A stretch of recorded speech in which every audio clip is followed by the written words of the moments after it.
Ex-Muslims are a large, diverse, and growing population, particularly in the West, symptomatic of widely discussed trends towards secularization across the globe.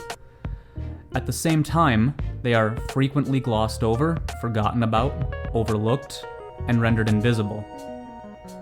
This environment is fertile ground for myth-making. Religious leaders who seek to downplay deconversion from their faith can invent their own explanations for ex-Muslims, while other misconceptions, born out of ignorance, can go largely unchallenged and unchecked. XMNA's Apostate Report, a survey of North American ex-Muslims, confronts these misconceptions with first-hand accounts and, most importantly, hard data. These are 10 of the most common myths about ex-Muslims debunked. People leave Islam because they experience anti-Muslim bigotry and discrimination.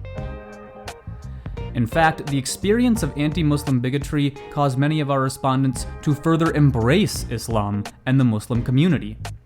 Feeling their very identities under attack, they clung harder to the center of identity, religious practice and belief. Meanwhile, when asked directly about the influence of anti-Muslim bigotry on their decision to leave the faith, more than 80% of respondents said it played no role. People leave Islam because they lose touch with the Muslim community. In comparison with believers at large, respondents were not severed or otherwise more distant from their religious communities. Many, in fact, were deeply involved prior to leaving the faith. 44% of XMNA's respondents reported involvement in the activities of Muslim organizations like CARE, ISNA, or Muslim student associations, and 72% attended religious social functions. In addition, the majority of respondents said that feeling disconnected from the Muslim community played no role in their decision to leave the faith. Many, in fact, cite the loss of connection with the Muslim community as one of the most difficult consequences of leaving. People leave Islam because of negative or traumatic experiences at the hands of believers. In reality, survey respondents reported a diverse array of factors that led to their decision to leave Islam, almost all of which stemmed from disagreements with Islamic scripture, practice, and belief. By far, the most important factors in respondents' apostasy were Islam's perceived conflicts with human rights principles, treatment of women, LGBT individuals, religious minorities, and non-believers, as well as Islam's conflicts with scientific realities about the natural world. Ex-Muslims must not have been serious about the faith to begin with. They were probably very casual practitioners, or they were Muslims in name only. Compared with believers at large, XMNA's respondents were not less serious about the faith while they were still Muslim, both in terms of self-perceived devoutness and objective measures like prayer frequency. Respondents' self-reported devoutness in comparison to their own families was remarkably diverse, but well-centered. Meanwhile, only 5% did not pray, and 45% said they prayed as often as possible or all the time. A majority regularly attended mosque.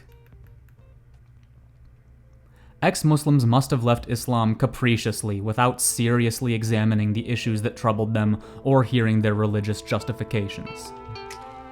For most apostates, ex-Muslim or otherwise, leaving religion is one of the hardest decisions they will ever make.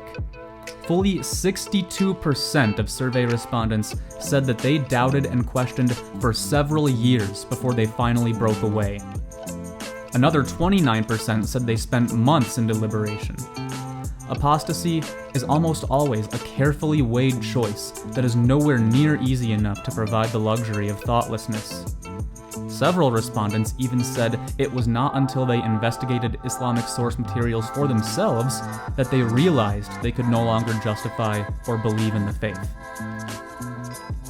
Ex-Muslims must have left Islam only because they wanted to indulge in sinful behavior without guilt.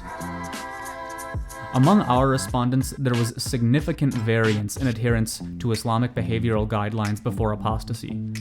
Some, as may be expected, particularly in the West, were more liberal with regard to taboos like alcohol consumption and dating, Still, significant numbers towed the line, avoiding haram indulgences mostly or entirely. Likewise, when transitioning to life as a non-believer, respondents generally found substantial difficulty adjusting to a reality where they were permitted to have premarital sex, drink, and eat pork. And some still can't bear to take even a bite of bacon. Ex-Muslims must have left Islam because a bad influence convinced them to. Only 22% of survey respondents said they knew any ex-Muslims before they became ex-Muslim themselves. Only 25% said they knew someone who influenced them to leave Islam. Just under half, 46%, said they knew someone who even influenced them to re-examine their beliefs. Respondents' answers are clear. Their decisions to leave Islam were by and large products of their own deliberations and determinations. Because we have freedom of speech and belief in North America, ex-Muslims have nothing to fear from leaving Islam if they so choose. Ex-Muslims routinely face ostracism, emotional manipulation, strained or destroyed relationships with family and friends, verbal abuse, loss of financial support, and in extreme cases, physical abuse and being kicked out from home. These remain threats no matter where on the globe an apostate lives, even if those in the West do not need to fear legal repercussions. The majority of our respondents who revealed their apostasy experienced at least some of these consequences, along with the inevitable loss of the extended religious community that comes with leaving. Since ex-Muslims and political conservatives share a distaste for Islam, many ex-Muslims must be conservative. Only 6% of all our respondents identified as conservative. Conversely, 2/3 identified as liberal or progressive. While the left often finds itself defending Muslims from prejudice and discrimination in North America, those who have left Islam often did so precisely because of the religion's fundamental conservatism. Related to this, nearly 1 in 5 of our respondents identify as LGBT, a rate much higher than most estimates of the general population. It is not surprising that a population so concerned with minority rights, especially women's rights and gay rights, would largely reject political conservatism. Since ex-Muslims are critical of or opposed to Islam itself, they must also possess anti-Muslim attitudes.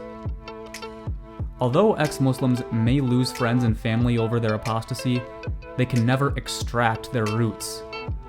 Most of our respondents have Muslim loved ones, parents, siblings, longtime friends, even spouses, for whom they care deeply. Likewise, many of them know firsthand the discriminatory treatment to which Muslims can be subject in North America. Many may still be subject to it, as it is often racially motivated, and they may still look Muslim. Several of our respondents, in fact, expressed a deep concern over this very issue, balancing their opposition to Islamic ideology with a steadfast defense of the rights and dignities of individual Muslims with whom they still share a common bond. As one respondent put it, "When I did leave, I affirmed to myself that I will always fight against anti-Muslim bigotry, even when defying Islam and all other religions."